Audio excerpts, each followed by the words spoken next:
anyone asked me what this band is about, what this album is about, I would say it's all about dynamics and intensity.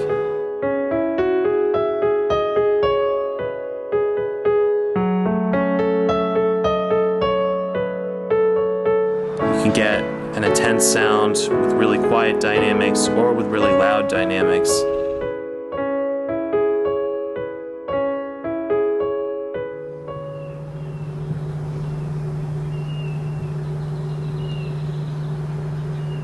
Hey everyone, Aaron Clift here. It's day 3 of the recording of Lonely Hills. Matt and Kevin are doing a fantastic job getting good sounds, good performances out of everybody.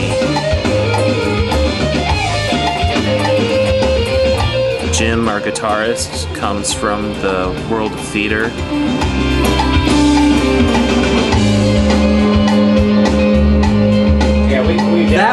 That was pretty much all the way through. Yeah, most of that was pretty awesome. Joe G, our bassist, is from the jazz background.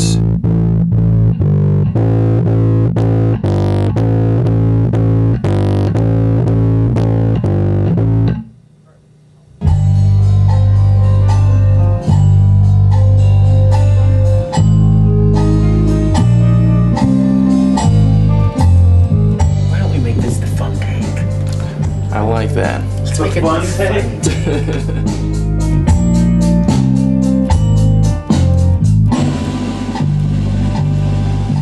And then Joe Resnick, our drummer, is also from classical and jazz background. He told me his father was a violinist for the Detroit Symphony for 65 years.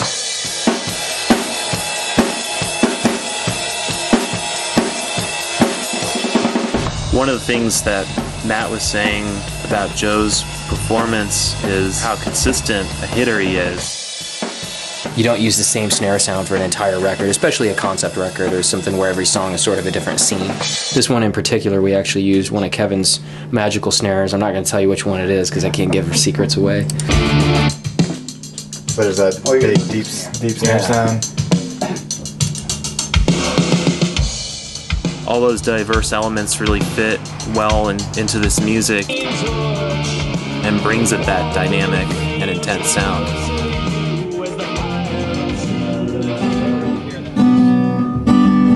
What do you want for that voice? You know you're doing that. Okay, I'm ready. All my life I was seeking a shore, a place to create my paradise,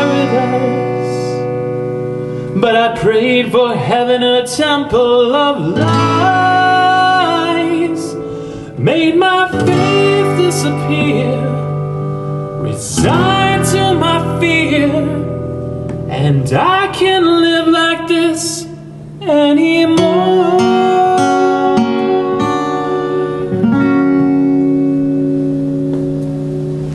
So this song is the second to last song in that song cycle. It's when our protagonist finally decides he's had enough of moping around and feeling sorry for himself. Go to break my heart in the high tide.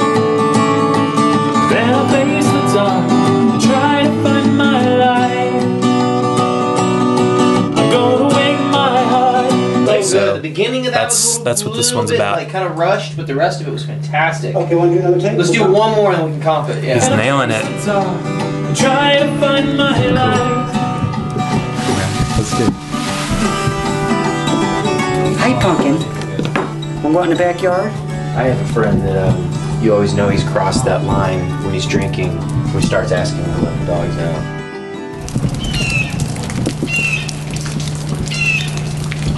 I'm not like a sunny beach kind of person. I'm more of a rainy and cold and gray kind of a guy. I'm a big progressive rock fan. I'm a big fan of, you know, bands like Genesis and Yes and Emerson, Lake and Palmer and Rush. And I listened to these bands growing up. So I feel like I have that knowledge already, and I sort of have that influence myself, so I can identify with it. I think if we could maybe show them some of the vocal effects and some of the instrumental effects we used on Shipwrecked. One thing that might be cool too is to show the guitar. When we did this guitar part, which is this really long, kind of crazy riff that Jim, genius guitar player over here, pulled off, we actually did some effects to it to make it a little bit crazier, a little bit more off the wall. We actually lowered the low octaves and cranked up the high octaves so that it would spread the spectrum out even further as it went up the neck and then back down. If you took that little thing and pimped it out with the other instruments, it'd make a great theater cue.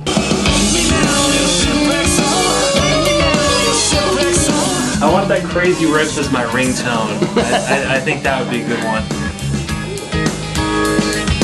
Round and round and round.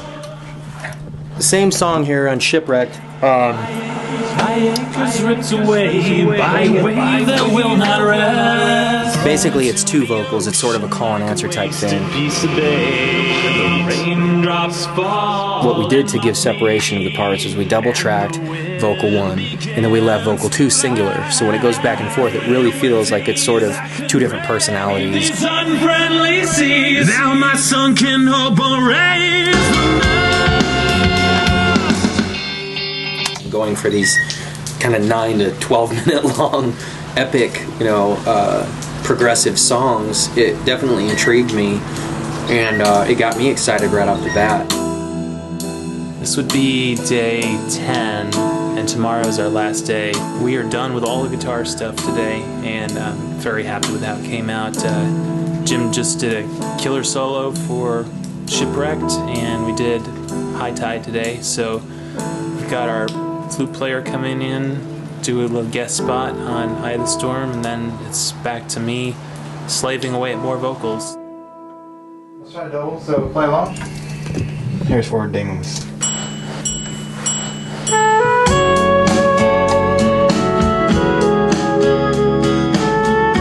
Everybody's been really good about getting all their parts together, and recording's been a breeze for the most part.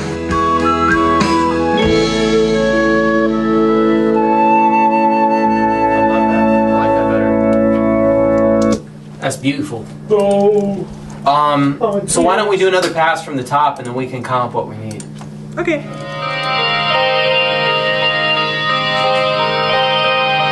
there I'd say goodbye to the clouds. I used to write short stories, so I was always reading fantasy novels. Lord of the Rings inspired me a lot.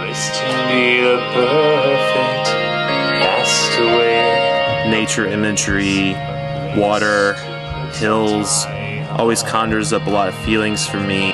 So I throw my broken ship to the fish and the krill, watch ashore and crawl through the sand.